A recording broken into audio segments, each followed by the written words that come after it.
Hindi sa panahon mo, Solomon, alang-alang sa tatay mong si Haring David. Alam niyo po, nung pagkatapos ng preaching na pinag-usapan namin ang ating mga adult dito, isa sa mga insight, sabi ni Kuya Ben, ang Diyos talaga mabait. Di po ba sabi niyo? Dahil kahit na nagkamali si Solomon, hindi pa rin sa kanya pumataw yung bagay na mangyayari dapat sa kanya dahil siya ang gumawa. Alang-alang sa kanyang magulang. Mga anak, magpasalamat kayo, mga magulang ninyo ay may relasyon sa Diyos dahil doon natatamasa natin yung biyaya na yun na galing sa Diyos. Amen? Kaya kayong mga anak, magkakaanak kayo, magpatuloy kayo sa relasyon sa Panginoon. At yung mga anak natin, makakikilala rin sa ating Panginoon. Amen? Ang malungkot lang po sa istorya natin, dahil sa pag-uusapan po natin ngayon, ay yung kings ng Israel, nation of Israel, na nahati sa dalawa. Dahil po nang nangyari to, nagkaroon ng katuparan yung sinabi ng Diyos sa pamamagitan ng propeta, sa panahon na po ni Rehoboam. Isa sa sulat ni King Solomon, siyang sumulat ng Book of Ecclesiastes. So, Ecclesiastes, ito po ang sabi niya. Ecclesiastes chapter 2 verse 18 to 19 from the New Century Version. Sabi niya po rito, I hated all the things I have worked for here on earth. Why? Because I must leave them to someone who will live after me. At describe niya yung someone.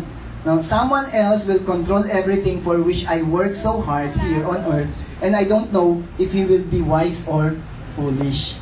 This is also what? Useless. So, isa-isa mga na kanyang mga panunuri, dahil nga po, nagsusuli siya sa mga bagay-bagay, sabi niya, lahat ng pinaghirapan ko sa mundong ito, baka masayang din, dahil yung baka pumalit sa akin, hindi magdesisyon ng ayos, at isang kahibangan ang kanyang gagawin. Hindi niya magagawa. So, mukhang magiging useless din. Totoong nangyayari yan, di po ba?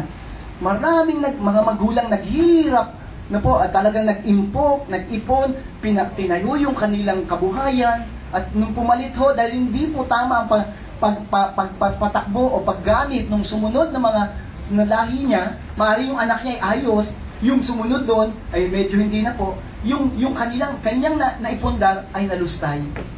Marami po niyang istorya, di po ba? At hindi lang po istorya to sa mga telenovela. Ito po istorya sa nangyayari sa buhay-buhay. Ito po yung mismo ay kinatakot din ni Haring Solomon. Yung kanyang kinatakot ay mukhang nagkaroon po ng reality sa kanyang anak. 1 King 11 says, It is all why King Solomon lost grounds from his former stand.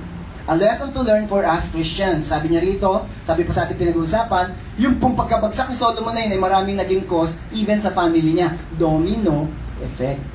Hindi niya pa ho tinayuan. At yung anak niya po na pumalit ay medyo meron pong pinagdaanan din na sitwasyon. Siya po ay si King Jeroboam. The great God and King Jeroboam. Next week we'll talk about yung divided kingdom na ho talaga. In 1 Kings chapter 11 verse 43, ito po yung eulogy ni King Solomon. When Solomon died, he was buried in the city of his father David. Then his son Rehoboam became the next king. Maliho yung nalagay ko doon, Rehoboam po, not Jeroboam. Okay, so today we'll see the life, this great God at work in the life of these kings. Sa Genesis po, makita rin natin yung grace ng Panginoon na patuloy na kumikilos. Yung chances, andun pa ho, lagi natin makikita ang ating Diyos. At ngayon po, tutunghayan natin, dahil tatapos po tayo sa chapter 12, chapter 11 ng 1 Kings, magpapatuloy tayo sa susunod na verse, yung chapter 12. 1 Kings, chapter 12, verse 1 to 5. Let us pray. Father, we thank you, Lord, that you will use this lesson upang matuto po kami lahat. Pero kang papakita sa amin dito mahalagang bagay. Bakit mo pinadala ang bawat sa amin dito? Dahil kayo po, o Diyos, hindi lang kami naimbitahan. Pinadala mo kami rito upang mapakinggan ang mabuting balita.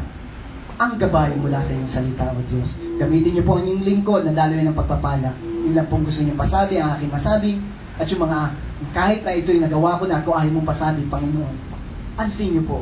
At bawat isa pong makikinig dito, hinayaan namin ng banal na spirito, na siya po ang kumilos at magkaroon ng desisyon sa amin na sundin ang sinasabi ng banal na spirito. Salamat po, kumilos po kayo sa aming buhay ngayon at alam po namin may magandang mangyayari ngayong araw na ito. Naalis kami mamaya sa lugar na ito na mas malakas, mas may bagong pananaw kung sino ka at kung sino kami sa mundong ito at sa iyo, O Diyos. Salamat, Ama. Kung hindi namin dalangin sa pangalan ng Panginoong Yesus. Amen. Rehoboam went to Shechem, where all the Israelites had gone to make him king. 1 Kings chapter 12, verse 1 to 5. Jeroboam, son of Nebat, was still in Egypt, where he had gone to escape from Solomon. Remember, si Jeroboam po, ito po ay isa sa mga leader na inaasahan ni King Solomon. Pero dahil nga po, kinausap to ng Diyos, nangyari sa buhay ni King Solomon, sabi niya, yung 10 mapupunta sa iyo, Jeroboam. Natatandaan niyo po last week kung nandito kayo? At dahil dito, nalaman yung prophecy na yon ni King Solomon, pinersecute po ito si Jeroboam. Ang naging last resort ni Jeroboam, tumakbo po siya sa Egypt. Dahil yung pong Egypt, hindi po magagalaw yon ni King Solomon. So malimit po yung mga taong humingi ng saklolo sa Egypt po at doon nabubuhay. At doon po siya namuhay ng mga ilang panahon. Nung namatay na po si King Solomon, siya po ay bumalik muli. When Jeroboam heard about Rehoboam being made king, he was living in Egypt. After the people sent for him, sabi rito, and the people went to Rehoboam and said to him, this is what they said to Rehoboam, your father forced us to work very hard. Now make it easier for us. And don't make us work as hard as he did.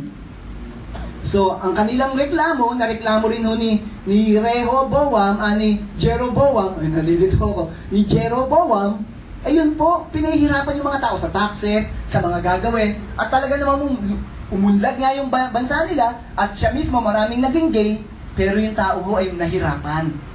Parang nangyayari ho sa mga ordinaryong panahon din natin ngayon. Kaya sila po lumapit sa bagong hari. Sabi nila, King Rehoboam, yung tatay mo, ito nang ginawa. Ito request nila, pwede bang gawin mo namang light yung mga nangyari nung nakaraang reven ng tatay mo? Rehoboam answered, go away for 3 days, then come back to me. So, what happened? The people left.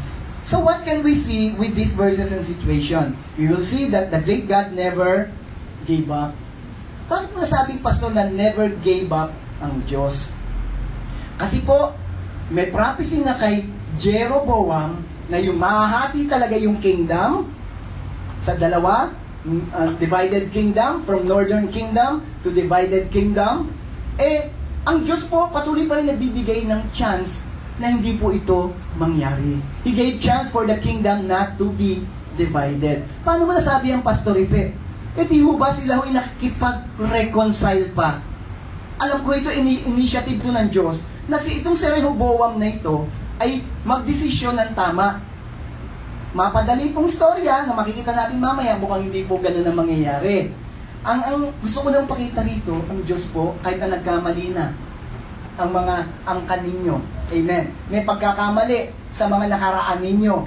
May pagkakamali sa iyong pamilya dati. Yung sa namumuno sa pamilya mo dati. O may pagkakamali sa iyo ngayon. Ang Diyos po, hindi po nagsasabi ng tapos na, tama na ako sa iyo. Ang Diyos po hindi ganun.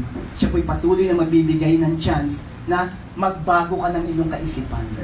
Naalala ko ho nung Biyernes, dahil nagpanood ho kami ng video about kay Adam and Eve, na alam naman po natin sa chapter 3 ng Genesis, ay mukhang pinili ni Eva at ni Adan yung boses ng ahas representing Satan kaysa sa boses ng Diyos. Kaya nung nangyari yon, kanilang pagkain dun sa pinagbabawal na prutas, sila po ay nagbago ang estado nila. Sila po ay nagkaroon ng kasalanan at nagkasala. Kinaumagahan po dumating ang Diyos. Lumalakad siya early in the morning, sabi po sa Biblia, at narinig ni Adan yung yabag ng Diyos. Alam na alam niya yung yabag ng Diyos. Nasabi ko nga ito nung Biyernes, dahil araw-araw sila nag-uusap ng Diyos. Alam niyo, alam ko ang yabag ng lakad, ng asawa ko, ng anak ko, ng tatay ko, o sino man, lalong-lalo na si Jumar. Alam ko po ang yabag ng paa ni Jumar pag pumapanig po sa ating hagdanan. Kasi matagal ko na siyang kasama. Ito po nangyari, nung dumating ang Diyos, Wala po bang alaman Diyos? Naituro ko man naman po noong Sabado doon sa school dyan, na ang Diyos alam niya lahat. Pero alam niyo po unang tanong ng Diyos, nung dumating, sabi niya, Adan, nasaan ka? Pwede yung sabihin ng mga pilosopo, yun ba yung Diyos na binabasa niya sa Biblia? Hindi alam kung nasaan si Adan. Pwede natin gano'n na maging interpretasyon, pero mali pong interpretasyon yun.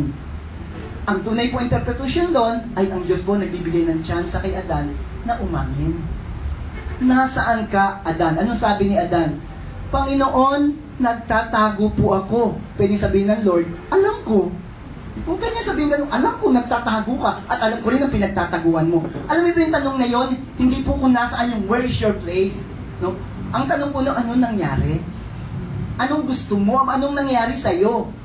Yun ang sabihin mo at ang gusto marinig ng Lord, sorry. Pero sabi niya, Panginoon, nandito po ako nagtatago kasi nalaman ko, hubo ako.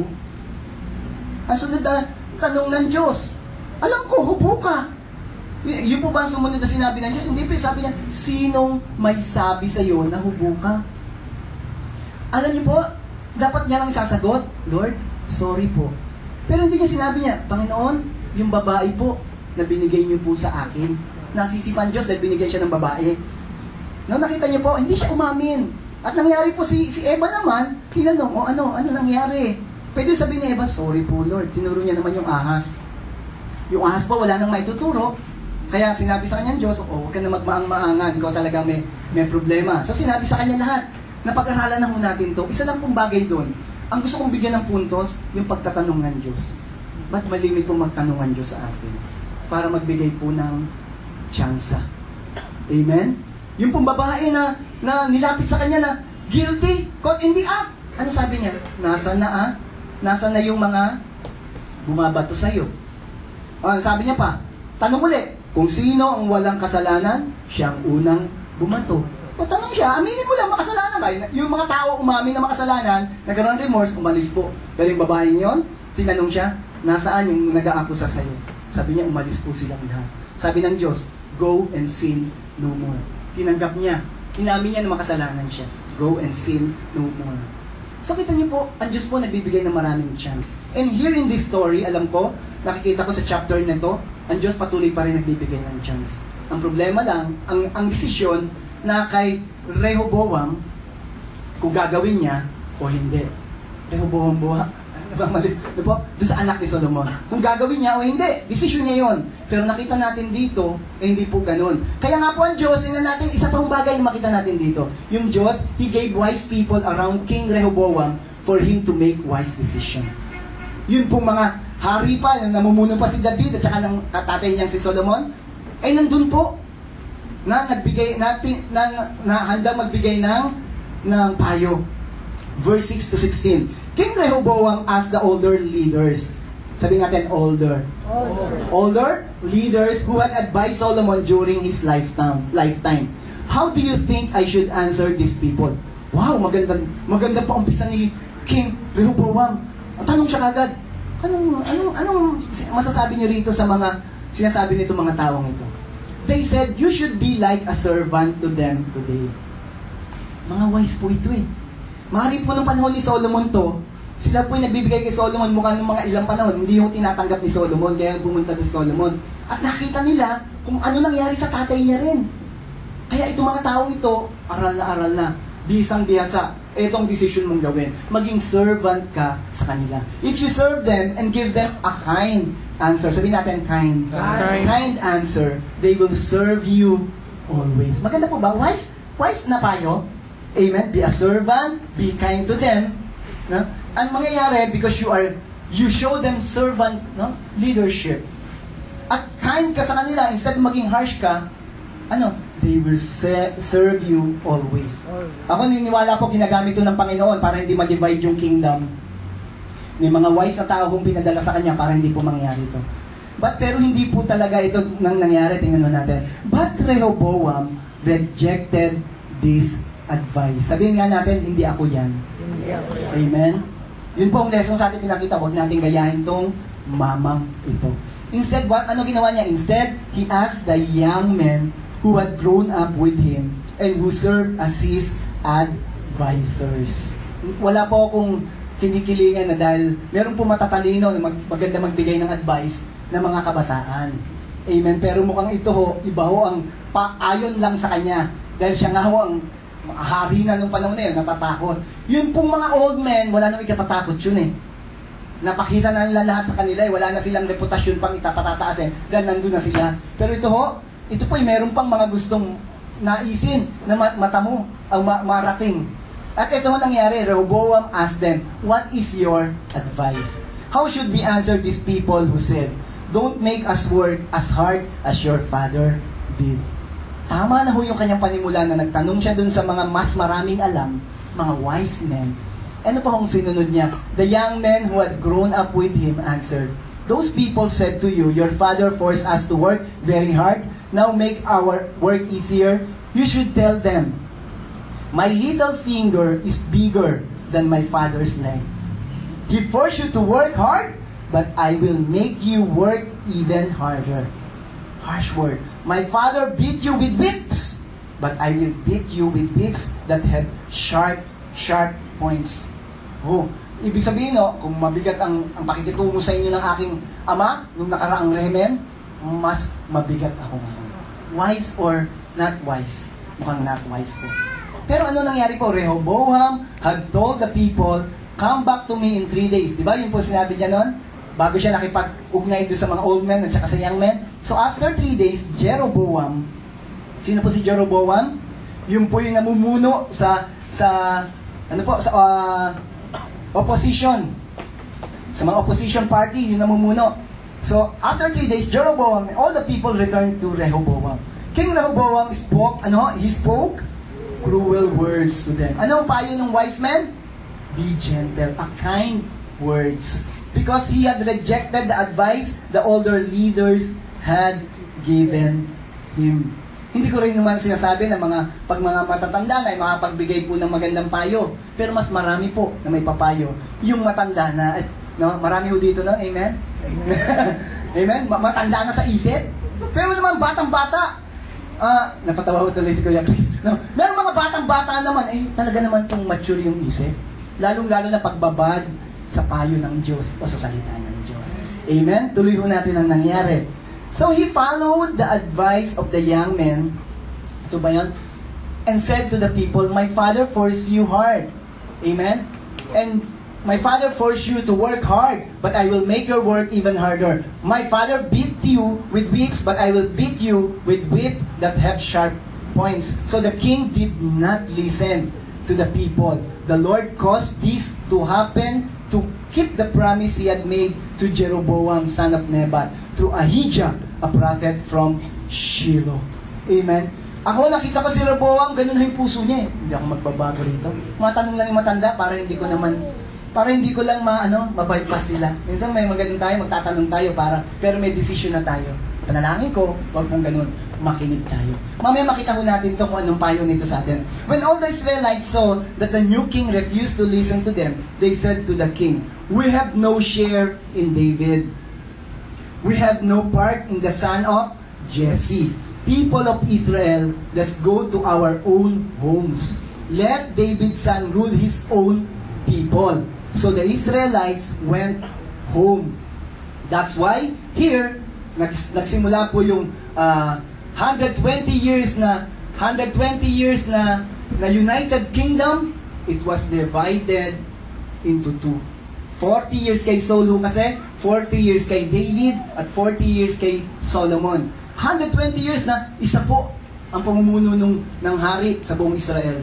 But because of this situation, na prophecy rin ng Panginoon, dahil nga sa nangyari sa mga nakaraan, at hindi pa ho nagbigay ng puwang na sige, magigiveaway ako. Ito yung bibigay ko, mag-bargain tayo. Hindi pa ho ginawa yun ni Rehoboam. What happened? They were divided. Ngayon, the two tribes left to the David's kingdom, at yung punte napunta sa nation of Israel. The two kingdoms was called, yung pamumuno ni Rehoboam, the kingdom of Judah. Amen? Judah. At yung 10 is the nation of Israel or the kingdom of Israel. That's why when we start to read 1 Kings, 2 Kings, 1 Chronicles, 2 Chronicles, we will see this. Na, ba't may haring ganito? At sinasabi, siya ay hari ng Judea. Amen?